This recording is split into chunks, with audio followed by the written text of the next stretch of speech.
마태복음 8장 1절에서 17절까지의 말씀입니다.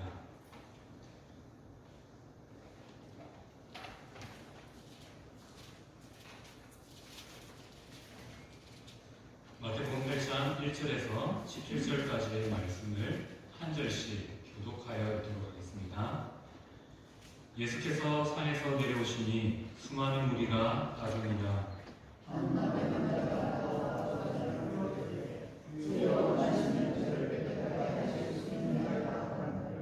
예수께서 손을 내밀어 그에게 대시며 이르시되 내가 원하노니 깨끗함을 받으라 하시니 즉시 그의 나면이 깨끗하여진지라. 예수께서 이르시되 산과 마음에게도 이르지 말고 다만 가서 제사장에게 내 몸을 보이고 모세가 명령을 들려 그에게 일어나라 하시니라. 예수께서 가버나움에 들어가시니 한 백부장이 나와 간구하여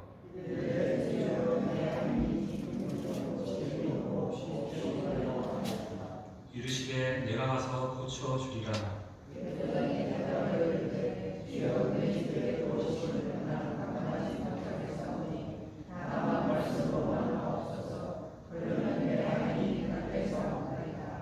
나도 남의 수하에 있는 사람이요 내 아래에도 은사가 있으니 이더러 가라 하면 가고 저더러 오라 하면 오고 내 종들어 이것을 하라 하면 하나이다. 예수께서 들으시고 놀라게 여겨 다른 자들에게 이르시되 내가 진실로 너희에게 이르노니 이스라엘 중 아무에게서도 이만한 은혜를 보지 못하였노라.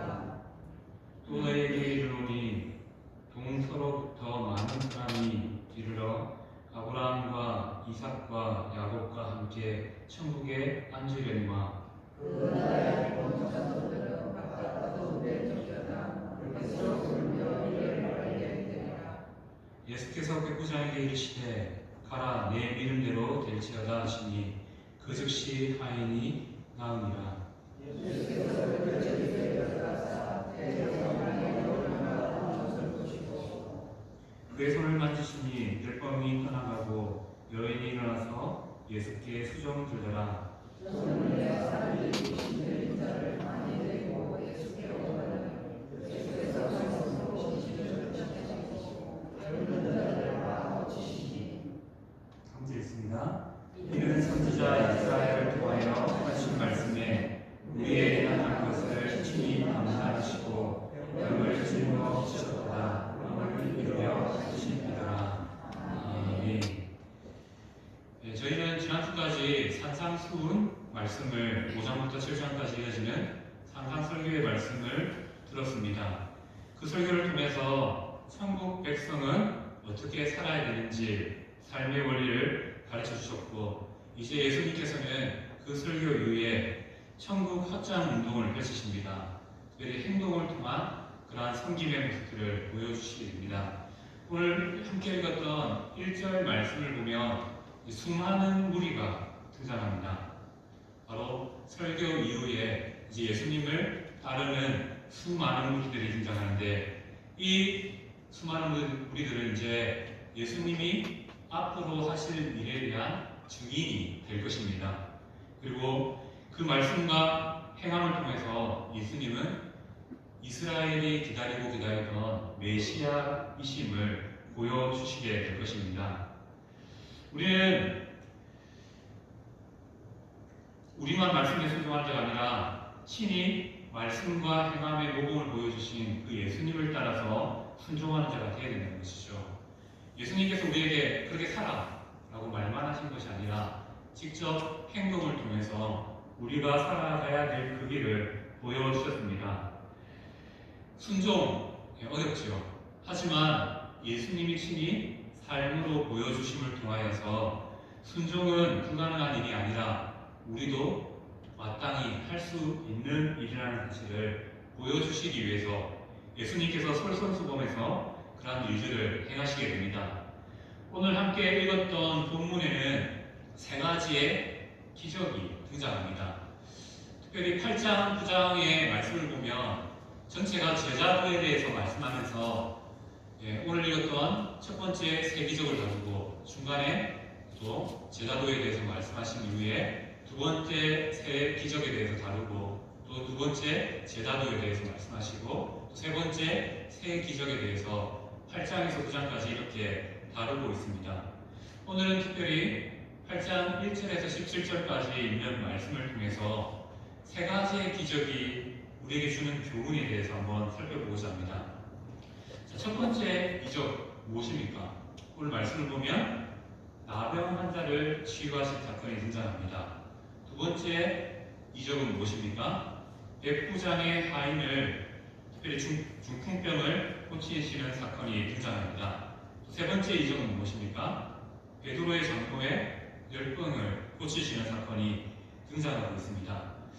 자, 다른 성경에 비해서 오늘 말씀에 이 세 가지의 이야기가 다른 성경에 비하면 짧게 등장합니다.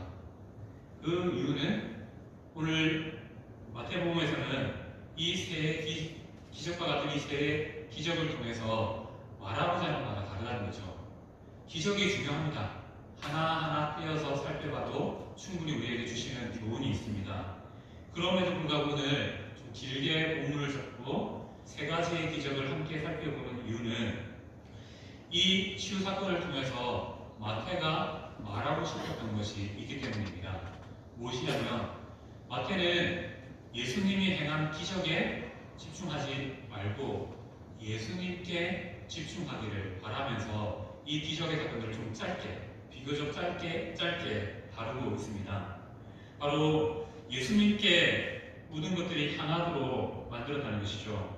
기적은 무엇입니까? 기적은 예수님의 보이는 말씀이죠. 그리고 그 기적은 예수님이 하나님이시라는 사실을 보여주는 그런 놀라운 일들입니다. 그렇기 때문에 오늘 본문의 주제가 된다면 주제라면 그겁니다. 예수님은 누구신가? 우리가 오늘 본문을 통해서 발견해야 될 부분이 그것이라는 것이죠. 우리가 오늘 세 가지의 고치시는 사건을 통해서 짧게 예수님이 어떤 분이신지를 살펴보고자 합니다. 자, 첫 번째 이적은 무엇입니까? 바로 나병 환자를 고치신 사건이 첫 번째 이적으로 등장합니다. 자, 우리 당시의 나병을 한번 생각해 볼까요? 나병은 육체적으로 고통이 있습니다. 그리고 사회적으로는 고립당합니다. 그리고 종교적으로는 부정하다, 칭함받게 된다는 것이죠. 몸이 아픈 것도 서러운데 사회에서는 경이시켜 버립니다. 쫓아내는 것이죠. 사회와 단절시켜 버립니다. 종교적으로는 어떻습니까? 성전에 들어갈 수 있는 자격을 잃게 됩니다. 왜? 부정하다는 이유로. 그렇게 나병이 취급받았기 때문에 당신은 그것을 하나님의 저주다라고까지도 그렇게 말했습니다. 하지만 오늘 말씀 속에 이러한 나병 환자가 예수님께 나옵니다. 어떻게 나옵니까? 절하며 나옵니다. 그리고 간절함과 경의를 표하면서 예수님을 향하여서 주님이라고, 주여라고 부르게 됩니다. 이 주여라는 고백은 바로 이스라엘이 그동안 기다리던 메시아가 예수님이십니다라는 나병 환자의 믿음이 담긴 고백입니다. 나병 환자는 예수님께서 자신의 병을 고쳐주실 것을 확신하면서 나왔습니다. 관건은 뭡니까? 예수님이 원하시느냐 아니면 원하시지 않느냐, 그것이 바로 자신이 병을 나을 수 있는 비결이라고 믿고 나와봤습니다. 예수님은 그 나병 환자를 향해서 어떻게 행하십니까? 손을 내밀어 그에게 대십니다. 예수님은 당시 율법이 금한 나병 자체가 신체적인 접촉을 율법적으로 금하는 병이었습니다. 그럼에도 불구하고 예수님은 그를 향한 친절과 사랑과 자비의 마음으로 손을 대시는 그런 모습으로 나아갑니다. 그리고 깨끗함을 받으라 라고 말씀하시자 놀라운 일이 납니다. 즉시 그 병이 낫게 되는 기적이 일어나게 됐습니다. 이 사건을 통해서 예수님은 나병 환자에게 또 따르는 수많은 무리에게 바로 이스라엘이 기다리던 메시아가 자신이심을 이렇게 보여주는 그런 이적을 행하게 됩니다. 그리고 예수님께서는 이어지는 말씀을 통해서 나병 환자에게 말하죠. 삼가 아무에게도 이르지 말라라고 말씀하십니다. 왜 그렇습니까? 아직은 사람들 가운데, 이스라엘 백성들 가운데 예수님이 메시아라는 확신이 있는 그런 고백들이 없었기에 잠시 그 고백을 뒤로 멈추시고, 또 치유 사건이 핵심이 되어서 예수님의 사역이 가려질까봐 아무에게도 이 사건을, 치유의 사건을 알리지 말 것을 말씀하고 있습니다. 그리고는 제사장에게 가서 내복을 보이고 모세가 명한 예물을 드려서 그에게 입증하라고 그 나병 환자를 향하여 말씀하시게 되는 것이죠. 예수님의 치유, 생각해본 문제가 됩니다. 예수님의 치유는요, 그 사람의 병만 고치시는 것이 아니라 그 사람이 당하던 육체적인 고통, 사회적인 격리, 종교적인 부정을 모두 회복시켜 주시기 위해서 제사장에게 나아가서 바로 자신의 나음을 입증하라고 말씀하십니다. 이것이 의미하는 것이 무엇입니까? 바로 예수님의 치유는 전인적인 회복을 주는 치유라는 사실이죠. 우리는 단지 몸이 아파서 예수님께 은혜를 구하지만 예수님이 우리에게 베푸시는 은혜는요, 몸이 낫는 것뿐만 아니라 우리의 삶의 자리에서도 모든 것들을 회복시켜 주시는 은혜로, 치유로 역사하시는 분이 바로 예수님이시라는 사실을 말씀하고 있습니다. 그리고 이어지는 두 번째 기적이 있습니다. 무엇입니까? 백부장의 하인을 고치신 사건입니다. 앞서 나병 환자는 육체적으로, 사회적으로, 또 종교적으로 부정한 자, 외면당하는 자였습니다. 그리고 이어지는 백부장은 어떤 사람입니까? 백부장은 이스라엘 백성이 아닙니다. 이방인이죠. 이것은 무엇을 의미합니까? 바로 예수님은 그 당시 유대 사람들에게 있던 이방인에 대한 부정까지 이어서 고치시는 분이 예수님이심을 말씀하고 있습니다.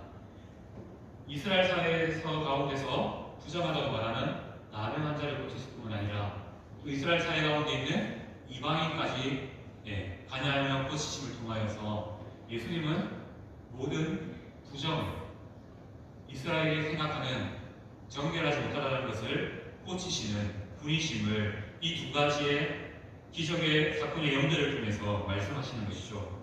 자, 백부장은 어떤 사람입니까? 말 그대로 100명의 군사를 거느린 자, 실제로는 한 60에서 80명의 군사를 거느린 중간의 장군이라고 보시면 됩니다. 그리고 백부장은 또 특이점이 있습니다. 로마의 장군들은 위에서 임명합니다. 위에서 임명하는데 백부장 같은 경우는 어떻게 해서 줄이냐면 밑에 병사들이 그래도 우리 중에 이 사람이 좋다, 이 사람이 낫다라는 그런 추천에 의해서 세워지는 자가 백부장입니다. 그렇기 때문에 백부장은 위에 있는 장수보다, 장군들보다 더 군사들에게 더 존경을 받는 인물이었습니다. 그러한 인물이 바로 오늘 말씀에 등장하는 백부장이었습니다. 그럼에도 문제는 무엇입니까? 훌륭한 인품은 있지만 그에게 있는 이방인이라는 이 딱지가 한계가 있다는 것이죠. 백부장 역시 예수님을 향하여서 이렇게 부릅니다. 뭐라고 부르죠? 주여라고 부릅니다. 여기서 고백하는 주여는 나병 환자가 예수님을 메시아로서 고백하는 주여가 아니라 그냥 그 존경받는 사람으로서의 주여라는 고백을 하게 됩니다. 바로 자신이 봐도, 백부장 자신이 봐도 예수님이 대단한 분이시다는 것을 알게 된 것이죠. 그렇게 예수님을 부르며 나아가서 요청한 것이 무엇입니까? 자신의 하인 중에 한 명이 중풍병으로 힘들어한다는 것이죠. 그래서 그 병을 예수님께 고쳐주기를 간구합니다. 그때 예수님께서는 내가 가서 고쳐주겠다라고 말씀하시죠. 이때 백부장은 어떻게 말합니까? 내 집에 들어오심을 나는 감당하지 못하겠습니다 라고 말합니다. 왜 이런 말을 했는지 당시 상황 속에서 이해됩니다. 자, 백부장은 어떤 사람이라고요? 이방인입니다. 이방인입니다. 그런데 유대 가운데 와 있죠. 바로 이스라엘 가운데 거하는 이방인입니다. 예수님께서 아마 백부장의 집에 가면 예수님 바로 공격을 당합니다. 왜냐하면 부정한 사람의 집에 거했다는 이유로 예수님도 공격에 빠질 것을 알았기에 백부장은 안 됩니다. 우리 집에 오시지 마시고 다만 말씀으로 해달라고 요청하게 됩니다. 그리고 그의 믿음이 대단하죠. 예수님은 말씀만 하셔도 내 종이 나을 것을 믿습니다라는 놀라운 믿음을 고백하게 됩니다. 예수님은 이러한 백부장에게 말씀하시죠. 내 믿음대로 될지어다. 그리고 즉시 그 하인의 병이 낫게 되는 놀라운 기적이 일어나게 됩니다. 이렇게 예수님께서는 또다시 놀라운 하나님의 능력을 보여주십니다. 그리고 이 기적은 이스라엘 백성들에게 또 하나의 메시지가 됩니다. 이스라엘 백성들은 불신함으로 심판받게 될 것이지만 이방인은 이렇게 예수님을 믿음으로 말미암아 하나님의 구원의 사역에 참여하게 되고 동참하게 될 것을 간접적으로 보여주는 사건이 바로 두 번째 기적입니다. 그리고 세 번째 이적은 무엇입니까? 베드로의 장모의 병을 고치신 사건입니다. 세 번째 치유는 앞선 두 사람과 다릅니다. 예수님을 향하여서 두 사람은 고쳐주길 바람이 나왔죠. 남의 환자도 그렇고 백부장도 예수님께로 나왔습니다. 그런데 이번에는 예수님이 직접 환자를 찾아가십니다. 바로 베드로의 장모, 열병으로 누워있는 그 장모를 찾아가십니다. 아마 이 당시에 열병을 생각해보면 아마도 말라리아와 같은 병이 아니었을까 생각해봅니다. 당시는 지금은 어느 정도 이게 치유가 가능하지만 말라리아는 당시에 치료 받을 수 없고 또 극심한 고통으로 말미암아 죽음에 이르는 경우도 허다한 병이 바로 열병이었습니다. 예수님은 그녀를 향해 나가서 그녀에게 손을 만지셨습니다. 그러자 열병이 떠나갔죠. 열병 역시 율법적으로 보면 신체적인 접촉을 금하는 그런 병이었습니다. 하지만 예수님은 개의치 않았습니다. 왜 그렇습니까? 예수님에게 중요한 것은 사람이었다는 것이죠. 율법이 아니라 바로 약한 자를 사랑하는, 연약한 자를 사랑하는 그 마음이었다는 것입니다. 바로 예수님께서 산상설교를 통해서 말씀하셨던 더 나은 의, 율법보다 사랑이라는 이 원칙을 친히 행하심으로 보여주시게 됩니다. 예수님은 언제나 약한 자, 외면당하는 자들에게 관심을 가지셨죠. 약한 자의 이러한 치유의 사건은 여인이 수종들로 나타납니다. 예수님의 은혜는 바로 예수님을 섬기는 모습으로 나타난다는 것이죠. 여기서 멈추지 않습니다. 베드로의 장모를 치유한 사건 이후 이 소문이 동네에 퍼지게 되고 귀신 들린 자, 병든 자들이 예수님을 찾아와 고침을 받은 것이 오늘 본문에 나타났던 그러한 기적들의 총정리가 됩니다. 특별히 우리가 17절 말씀은 우리가 함께 살펴보면 오늘 이루셨던 세 가지의 기적에 대한 정리를 말씀하십니다. 특별히 이것이 다 이사야를 통하여 하신 말씀이 이루어진 것이다 라고 합니다. 특별히 우리의 연약한 것을 친히 담당하시고 병을 짊어지셨도다. 이사야서 53장 4절 말씀이죠. 함께 읽겠습니다. 그는 실로 우리의 질고를 지고 우리의 슬픔을 당하였느니라. 우리는 생각하기를 그는 징벌을 받아 하나님께 받으며 너는 구원을 당한다 하였노라. 예수님께서 바로 오늘 세 가지의 기적의 사건을 통해서 연약한 자의 병을 고치시고 그 연약한 자를 어루만지심을 통하여서 바로 이사야서 53장에 말했던 메시아에 대한 그 예언이 바로 예수님을 통해서 이루어짐을 친히 보여주시다는 것이죠. 바로 예수님이 이 세 가지의 기적을 통해서 말씀하는 것이 예수님이 이스라엘이 그토록 기다리고 기다리던 메시아, 구원자라는 사실을 알려줍니다. 그리고 우리가 이 말씀을 통해서도 기억해야 될 것은 예수님의 이러한 치유사건 뒤에는 바로 사랑과 긍휼이 담겨 있다는 것입니다. 자, 예수님의 이 세 가지의 기적사건을 한번 정리해 보겠습니다. 이렇게 정리됩니다. 치유사건을 통해서 중요한 것이 있습니다. 첫 번째는 말씀입니다. 예수님이 말씀하시고 그 말씀에 순종하는 사람들이 등장하게 됩니다. 그때 놀라운 치유의 기적이 일어나게 됩니다. 바로 예수님의 말씀이 먼저고요. 그 말씀에 대한 받아들이는 사람들의 그 순종에 따라 이 기적이 이루어지게 됩니다. 두 번째 치유사역에서 강조되는 것은 무엇입니까? 믿음입니다. 바로 백부장이 믿음으로 나왔던 것처럼 나병 환자가 예수님이 메시아이시기에 나를 고칠 수 있다는 확신을 가지고 나왔던 것처럼 바로 믿음이 이 치유사건의 중요한 또 하나의 일이라는 것을 생각해 볼 수 있습니다. 그리고 또 세 번째 치유사건은 예언의 성취라는 목적을 갖고 있습니다. 바로 예수님이 이스라엘이 그토록 기다리던 메시아이심을 보여주는 것이 바로 이 세 가지 치유사건이 우리에게 말씀하는 것이죠.